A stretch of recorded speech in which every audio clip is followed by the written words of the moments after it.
حضرت بایزید بستامی کہتے ہیں کہ میں نے اپنی ماں کے آگے ہاتھ جوڑے، میں نے کہا امی تجھے راضی کروں یا رب کو راضی کروں؟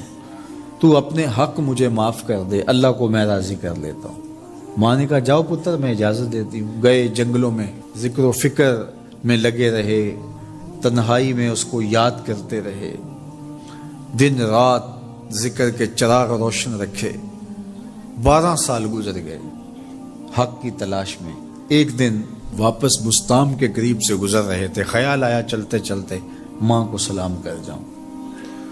دروازے کو دستک دینے لگے تو اس خیال نے ہاتھ روک لیا کہ ساری زندگی ماں کو سکھ تو دیا کوئی نہیں، اب دکھ بھی کیوں دینے لگے ہو؟ رات کا ایک پہر بیت گیا ہے، سردیوں کی لمبی رات ہے، ماں بستر میں لیٹی ہوگی، تیرے لیے اٹھے گی، دروازہ کھولے گی۔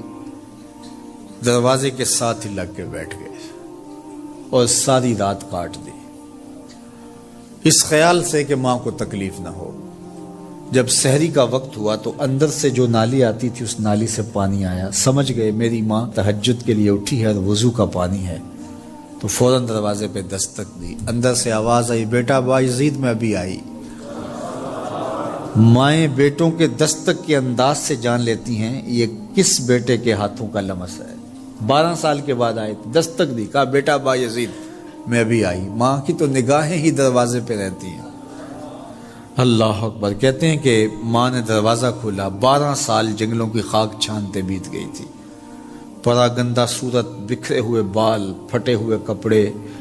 میری ماں کی جب نگاہ میرے پہ پڑی تو اس کی چشمان سے موٹے موٹے آنسو ٹپکنے لگے، اور اس نے ایسے ہاتھ پھیلا کے کہا مالک میرا بیٹا بایزید تیری طلب میں نکلا تھا، تو نے ابھی تک اسے اپنا قرب نہیں دیا۔ حضرت بایزید بستامی کہتے ہیں 12 سال کی ریاستوں سے جو کچھ نہیں ملا تھا ماں کے اٹھے ہوئے ہاتھوں سے مل گیا۔ میں نے کہا مالک میں تجھے کہاں ڈھونڈ رہا ہوں، تو کہاں موجود ہے؟ تو ماں باپ کی رضا اللہ کی رضا کا دروازہ کھولتی ہے۔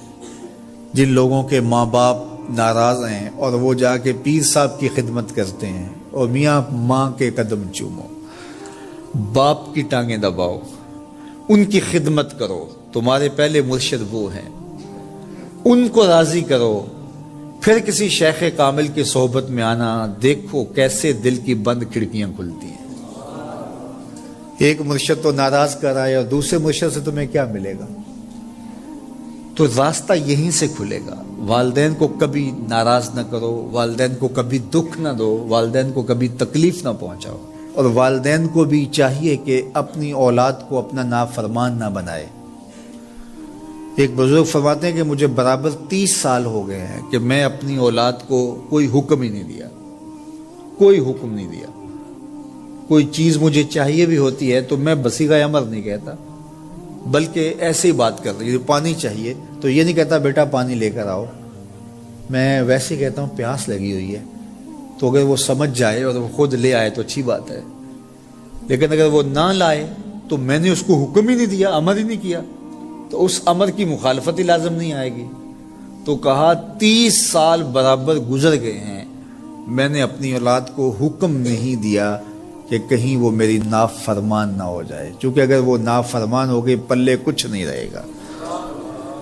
جو اولاد ماں باپ کی نافرمان ہوتی ہے وہ ہوا میں بھی اڑیں، وہ چرخ پہ بھی جھولیں، وہ زمین پہ گرنے والی ہوتی ہیں، کبھی کامیاب نہیں ہو سکتی وہ اولادیں جو ماں باپ کی گستاخ، بے ادب اور نافرمان ہوتی ہیں۔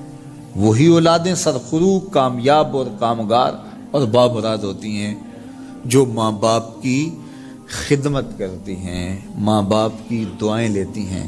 وہ ایک بچہ ماں باپ کے پاؤں دبا رہا تھا، تو ایک بچہ ایک بر اعظم میں، دوسرا دوسرے بر اعظم میں، تیسرا تیسرے بر اعظم میں بڑے بڑے کاروبار کر رہا تھا۔ تو کوئی اس کا دوست ملنے آیا، اس نے کہا کہ اس نکمے کو بھی کہیں بھیج دو، فلاں جو ہے وہ یورپ میں ہے، فلاں امریکہ میں ہے، وہاں اتنی بڑی کمپنی اس نے کھولی ہوئی ہے، اس نکمے کو یہاں بٹھایا، اس کو بھیج دو، یہ تو نکمہ کسی کام کا نہیں۔ کہا یہ نکمہ ہی تو میرے کام آ رہا ہے، یہ نکمہ ہی تو میرے کام آ رہا ہے۔ تو اولاد خوش نصیب ہے کہ اپنے ماں باپ کی خدمت کرے اور ان کے ساتھ حسن سلوک